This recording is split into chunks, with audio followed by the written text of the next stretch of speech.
They told you hip-hop was about fame, money, and making it out.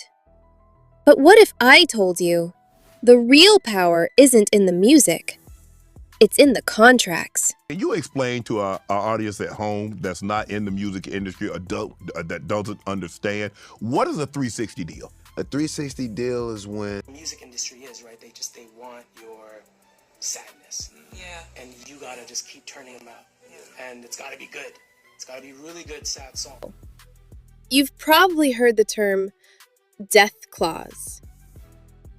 So Pooh Shiesty had a problem. If you don't know Pooh Shiesty, he's a rapper from Memphis, Tennessee. Now, 10 artists, y'all. Let's go down this deep dive. We got Slim Duncan, Hood Rich. Look at when he was signed to him. Look at what happened to Hood. Pooh Shiesty's royalties just came in today. Life couldn't be better. When an artist dies, their value often increases. Why do you say he's broke? Because everybody in the industry broke. They live off borrowed money. This is how a group can sell 10 million records and be broke. And everyone get ready to do your math. So many artists can't escape the industry, even when they try. Because in this game, signing the deal might be the easy part. Getting out is where it gets dangerous. Please, I don't have any time for any gossip now. Eh? Yes. Look at you. Something with it. It's just money coming to me easily. Money coming in and needing me. Money coming in repeatedly. Money coming, it's just money coming. It's just money coming to me frequently. Money coming in to be with me. Money coming in secretly. Money coming, it's just money coming. It's just money coming to me always. Money coming in all day. Money coming in all pay. Money coming, it's just money coming. It's just money coming to me frequently. Money coming in to be with me. Money coming in secretly. Money coming, this is money coming. It's just money coming to me easily. Money coming in and needing me. Money coming in repeatedly. Money coming, this is money. They told you hip-hop was about fame, money, and making it out. But what if I told you the real power isn't in the music, it's in the contracts? Behind the diamonds, the sold-out tours, and the viral hits, there's paperwork that can control an artist's money, their image, and sometimes their entire career. Tonight, we're exposing the truth about 360 deals, the rumors of so-called death clauses, and why so many artists can't escape the industry, even when they try. Because in this game, signing the deal might be the easy part. Getting out is where it gets dangerous. In the early 2000s, everything changed. CD sales collapsed, music became digital, and suddenly, record labels weren't making the money they used to. For decades, labels made their profits from album sales. But when that system started failing, they had to adapt. So they asked one question. If we can't just profit from the music, how do we profit from the artist?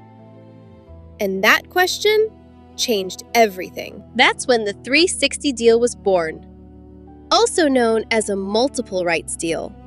It allowed labels to take a percentage from almost every part of an artist's career, not just music, touring, merchandise, brand deals, endorsements, even publishing. In simple terms, the label didn't just want your songs anymore.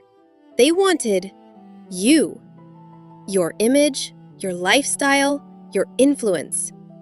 Everything became part of the deal. I'll tell you what labels are looking for. So when I got signed, the labels were looking for a certain amount of followers on Instagram and a certain amount of views on YouTube. I'm telling you, it's that simple. I was getting attention from my music and I was everywhere. I was playing shows because I had to get a manager who believes in you, that you feel comfortable talking to and you feel safe with, and it's you against the world. Once you get that, make music. Do it. Like, just keep making music. I made so much music before I got signed. Get people invested in you as an artist, as a person. Talk about shit you believe in. Sing about things that you want to sing about. Make music videos about the things you want people to see. Create your world. The music industry is, right? They want your sadness. Yeah. And you gotta just keep turning them out.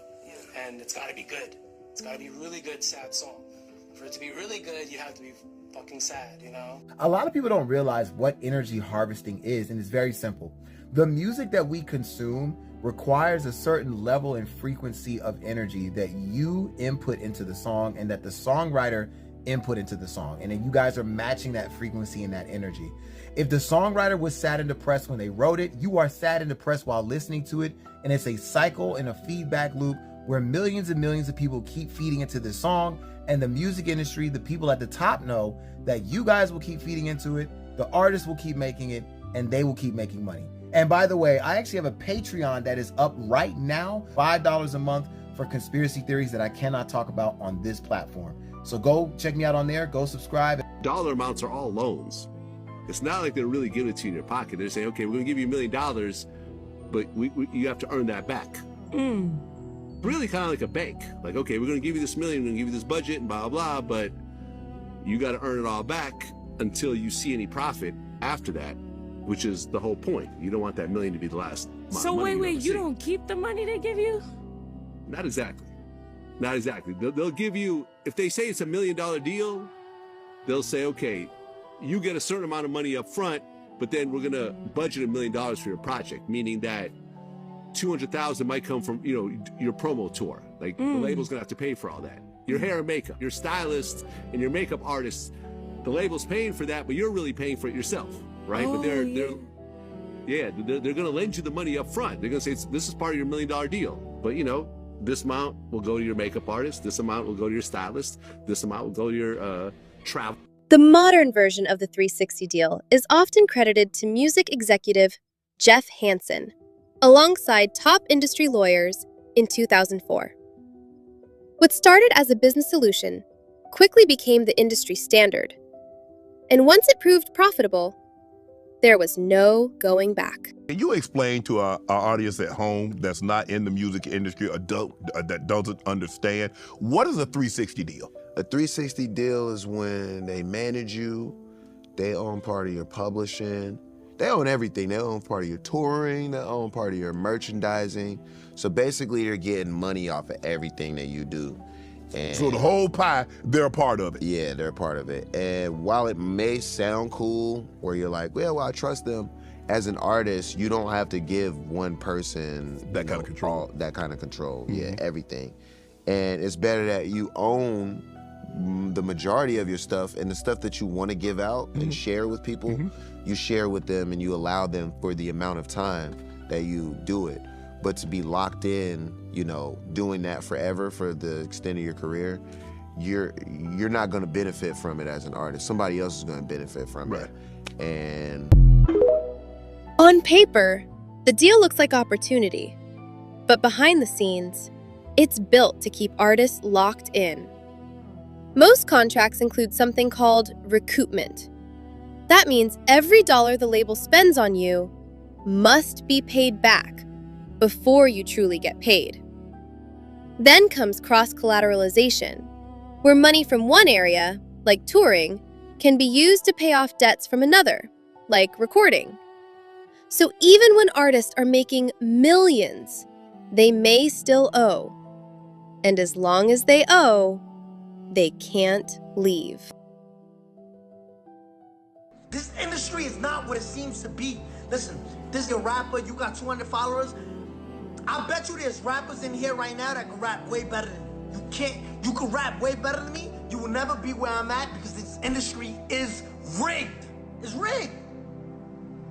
I'm telling you. Why you keep saying it? Listen, you remember when I told you the industry is rigged? You remember when I told you that I said, yo, the industry is rigged, you can buy a number one? Remember when I told you that? You can buy a number one? Do you remember when I told you, yo, you can buy a number one? You remember when I told you that? What do you think I did? I bought it. You don't believe me still? I bought the number one record. You know how? Because bundles exist. If you make your whole fan base buy, it's not about music anymore. If you make your whole fan base buy merch, it buys the number one. You can buy a number one. I didn't prove it to you yet. You can buy streams. You can buy bundles. You can buy a number one. I didn't tell you that. I didn't tell you that. What does it take you to fucking believe you can buy a number one? I didn't tell you that. take it from a person who's successful. You can buy a number one. This isn't just theory. Some of the biggest names in hip-hop have been connected to 360-style deals. Jay-Z signed a massive deal with Live Nation, covering touring, recordings, and business ventures. J. Cole openly spoke about how new artists were expected to accept 360 deals, unless they had leverage. Wiz Khalifa even took legal action, trying to break free from a deal that controlled nearly every part of his career. And others, like Nicki Minaj, negotiated differently, keeping control of their own brand instead of giving it away. Because in this industry, power isn't just talent. It's negotiation. Why do you say he's broke? Because everybody in the industry broke. They live off borrowed money. If Baby got $8 million, his Discord account say $8 million negative. And he got to pay that back at a 70%, 100% recoup rate. That means Baby not making money. That means all the money he make go towards that balance. And with a 100% recoup rate, you never recoup. Baby never gonna recoup. This is how a group can sell 10 million records and be broke. And everyone, get ready to do your math. 100 points on an album. TLC had 7. Every point is equal to 8 cents. 7 times 8, 56 cents. That means every time an album gets sold, TLC gets 56 cents. Sell 10 million records, $5.6 million. That's the addition. Now here's the subtraction. From that $5.6 million, the girls were contractually obligated to pay back both their record and production companies for expenses incurred on their behalf, including recording, travel, promotion, and music videos. So LaFace record had spent about $3 million on the second album. So that automatically gets deducted from the $5.6 million before we can see a penny. Now, we have $2.6 million left to split between the three of us. Well, guess what? When you have that much money, you're in about the 47, 48, 49% tax bracket. So that immediately gets deducted to $1.3 million. Then subtract the percentages paid to their managers, lawyers, and accountants. After generating millions of dollars in profits, TLC's attorney says Tian, Lisa, and Chili each took home about $50,000 a year in 1993 and 94. The artist is the last to get paid. He's the brokest one out of everybody, but he's the most famous. So if you're in it for the fame, you want to stay broke, be the artist. But the day you see all the other sectors in the business that allows you to make real money, like the producer, like the songwriter, like the manager, like the agent, like the attorney, there's so many areas in the entertainment field that you can really maximize in. This is an extension on Celebrities Are Broke. Today we are going to talk about Nicki Minaj, who takes to Twitter that Jay-Z owes her $200 million on a title deal. And I know y'all guys are shocked on how does a celebrity like Nicki Minaj have to go back and forth about her masters, her money, and all her tea, but this is the inside job of what corporations, aka labels, do to the artist. Meanwhile, on the outside looking in, y'all guys are thinking, oh my god, she's living her best life, she's gallivanting, but sis is out on $200 million. And let's think about Nicki Minaj's overhead, okay? We already know she's living in a mansion in Beverly Hills. We already know she's traveling. We already know what she's doing. So we already know that the overhead is really high. And sis needs her money, okay? So where's her money? What happened? What happened in the deal? Allegedly, Jay-Z sold Tidal off, okay, and got a $300 million deal when he sold off the title. And allegedly, Nicki Minaj only got a 3% kickback, okay? Allegedly. Also, rumors are speculating that Mr. Carter, the other Carter, Wayne, also sold off her tea and is out another $100 million. And so y'all guys sit here and y'all guys think to yourself, like, what's the tea? The math is math and the math is adding up. Also, everyone's alleging that she was on Twitter on the booger sugar, but girl, listen, I'm a Barbiana all hands down, girl. And at the end of the day, you're gonna be mad too about $200 million. Let's clock the tea, okay? Let's call a spade a spade. Where's my sis's money? Bring it up. Again, it's never what it appears to be. It's smoke and mirror, especially when it comes to celebrities. Y'all guys think that their lives are, oh my God, rainbows and sunshine. But this is the reality of what goes on behind the scenes. Clock it. Also, notice when they start speaking that their accounts start to get hacked, like things start to happen. I mean, let's not talk about what happened to Whitney Houston when she wanted her catalog. Anyways, everything that I'm saying is alleged, okay? Clock that T. Now, this is where things get controversial. You've probably heard the term death clause. But here's the truth. There is no single official clause by that exact name across the industry. What does exist are things like key person insurance and contractual rights tied to an artist's work, even after death. Because in music, something unusual happens. When an artist dies, their value often increases. Streams go up. Sales rise. Unreleased music becomes priceless. And the question people keep asking is, who benefits? Talking about how this Pooh Shiesty thing, like in my head, the only thing that's coming up is that Drake lyric, seeing what you do for fame or what you do for freedom. Nobody is talking about the fact that this nigga went and got his freedom. Like, you went to the source and said, sign this contract or else, like, I'm sorry, I know what he did. It's a crime. I know. He's going to jail. It's bad. But, like, nobody's ever did that. Like, do you want your freedom that bad? Like, you'll say, you know what? I'll take another 15, like, but you're not finna have my soul forever.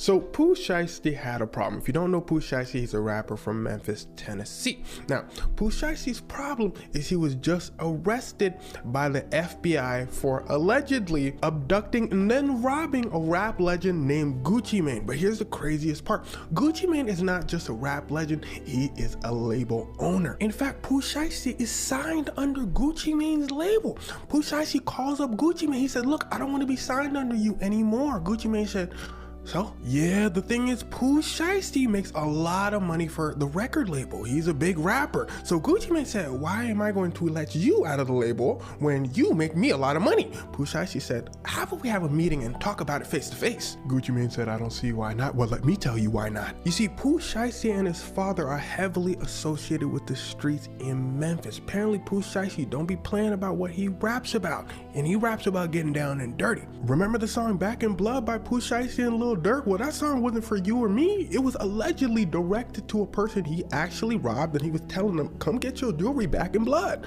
It just happened to turn into a hit song. Gucci Mane said, yeah, that song did make me a lot of money. You think he upset about that?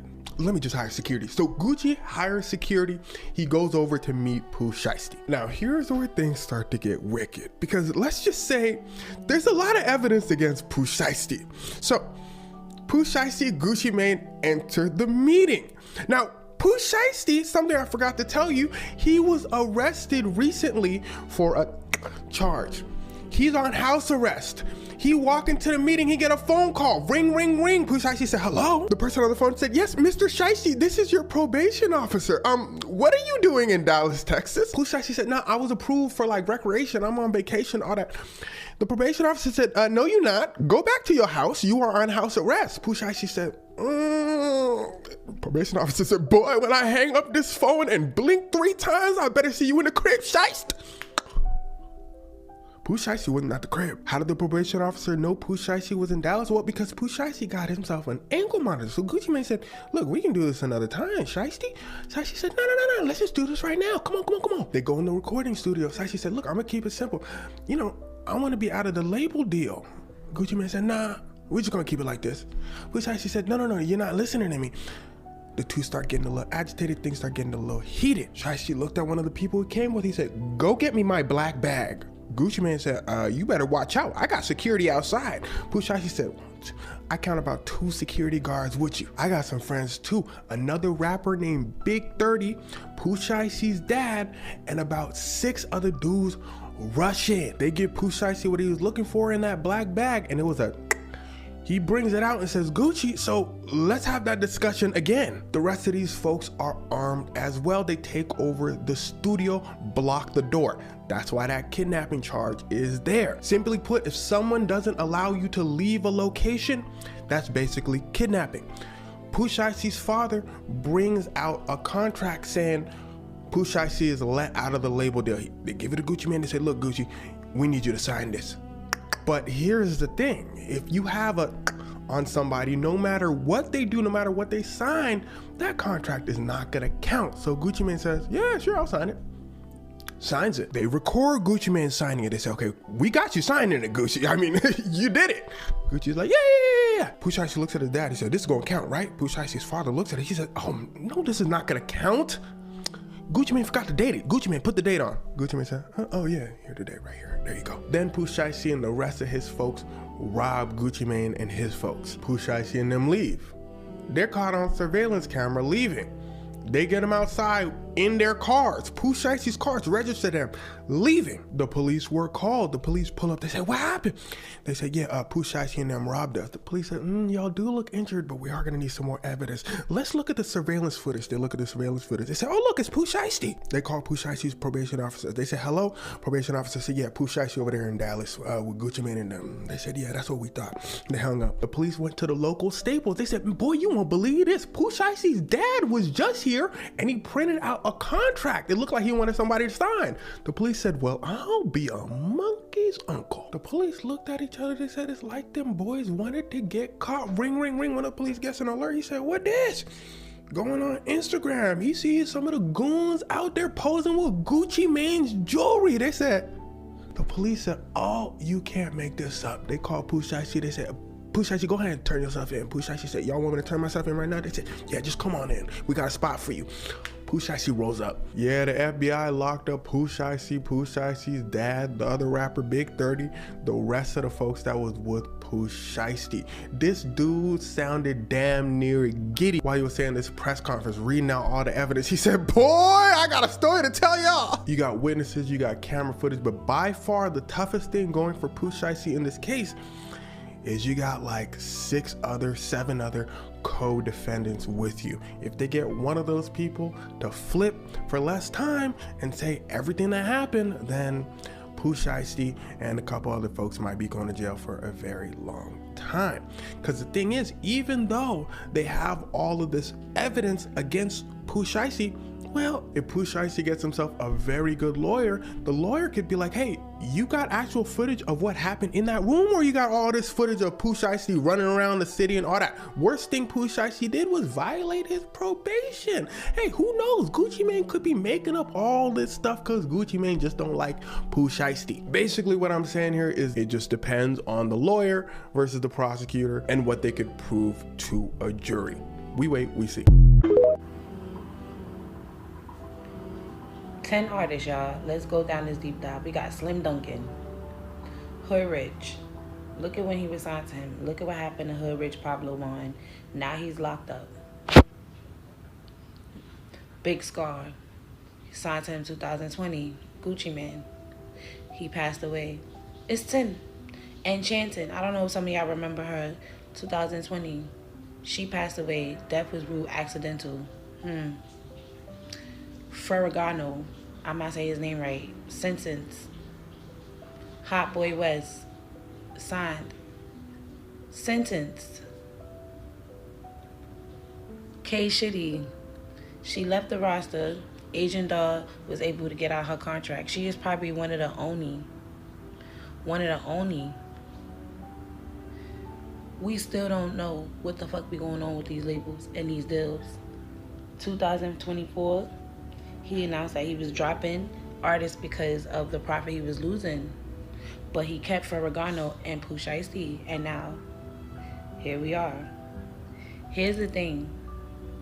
Everything we think is not everything we know.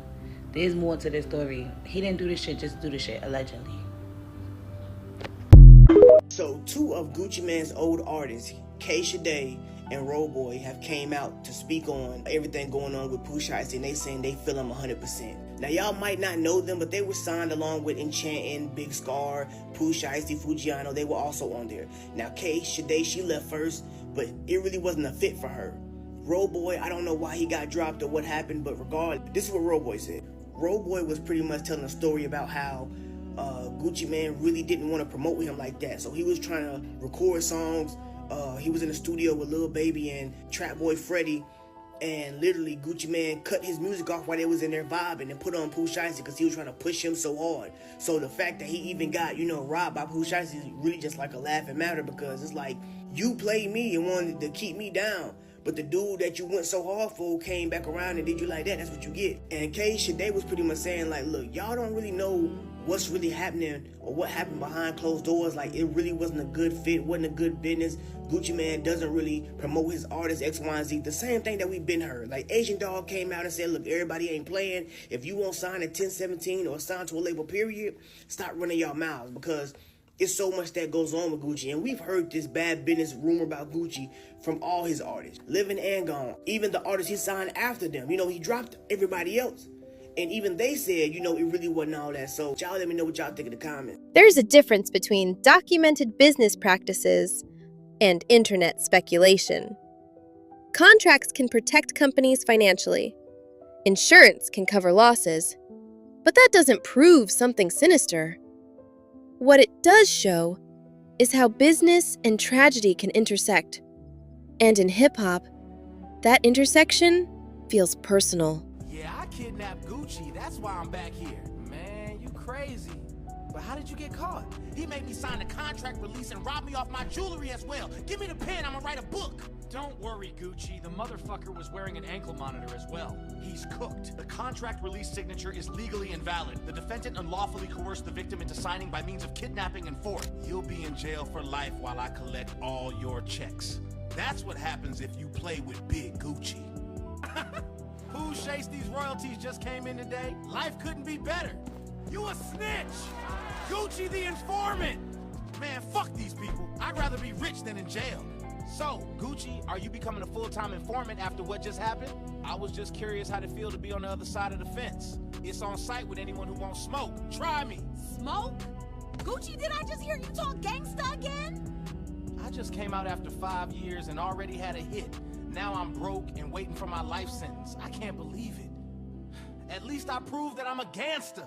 They just don't talk about it because I'm not on your label. I'm not a slave. I'm not winning none of these slaves. So they don't talk about, you're the biggest slave. Like, NBA is like one of the biggest slaves in the game. He's one of the biggest slaves to them. So they're going to go crazy for boy. You feel me? They're going to make sure all the y'all see on YouTube is fake views. All the fake, everything that y'all see. On my dead grandmother, all is fake. It's for 1 million views. It's $4,000 cash on game on my dead grandmother. That's what these labels do. You feel me? They kick that out and they push that. They helped it too because they pay like the radio $2,000 every station. Every people they pay like $2,000 a pop to get the playing on things. So everything y'all listening to is just all altered. Altered means fake, that this was paid for so y'all minds can listen to this. I'm a real, so they can't get me with that. You feel me? I don't listen to.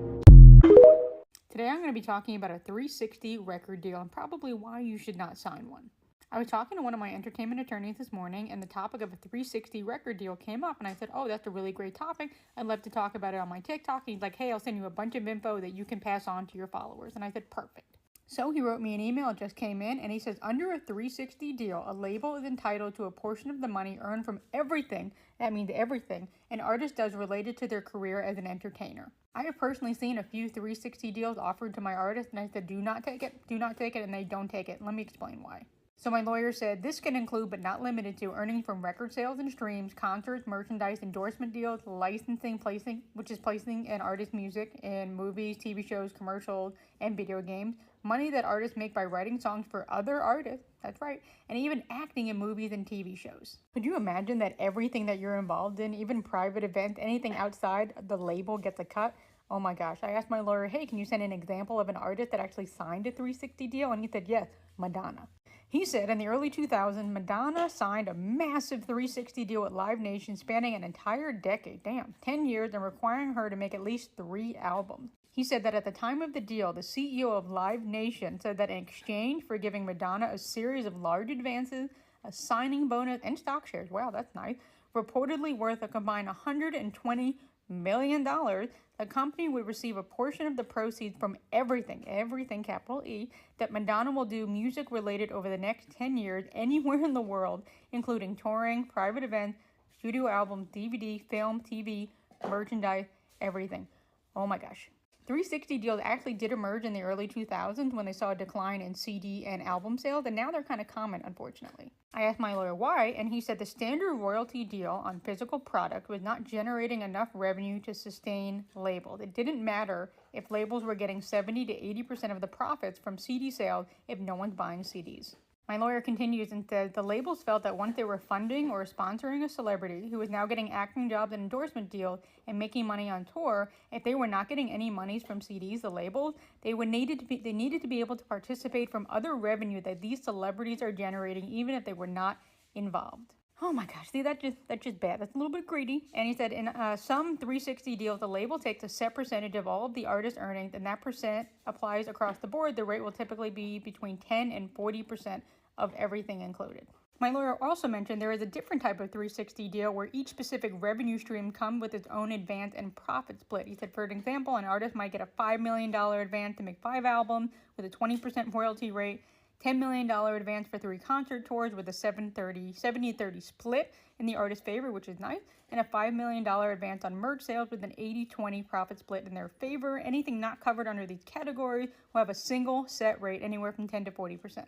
I asked my attorney, are those advances theirs to keep? And he's like, yes and no. And I said, okay. And he said, yes, but just like in a standard royalty deal, all of those advances are basically loans and artists have to pay back to the label through their earnings. Additionally, the advances are often cross-collateralized, which means that if an artist recoups one of their advances, the label can channel additional earnings from that revenue stream towards the advances that an artist has not paid off. What does that mean? Let me explain. He said that if the label gave an artist $10 million touring advance and they earned $15 million from touring, you would think they would pocket the rest of the $5 million. No, that's not true. He said in the cross-collateralized deal, the artist wouldn't get that money unless they completely recouped all of their other advances. How is that fair? How is that fair? If they still owe the label $5 million from their advance on merch sales or any other sales, the extra touring money will be counted toward recouping that debt instead. Oh my gosh. 360 deals can be very enticing. I think there was one about Jay-Z back in like 2008 where he signed a $150 million deal. But you know how long it's going to take to pay that off if you don't tour, if you don't do merchandise, if you don't sell through? That's where a lot of artists get stuck. I hope you really like this information. But if you're thinking about signing a 360 deal, please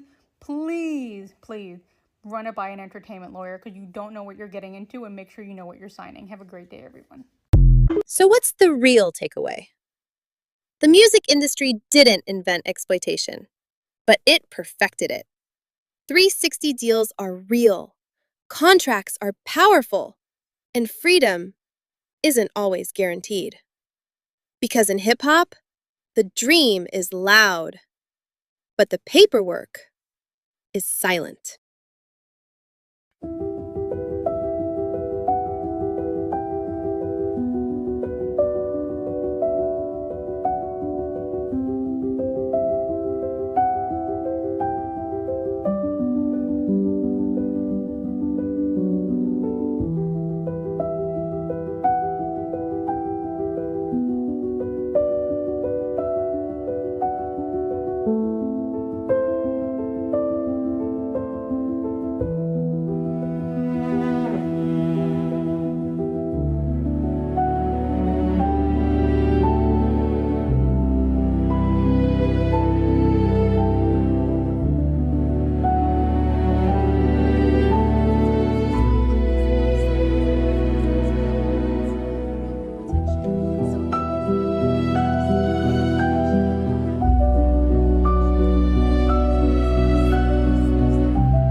which is a money sign.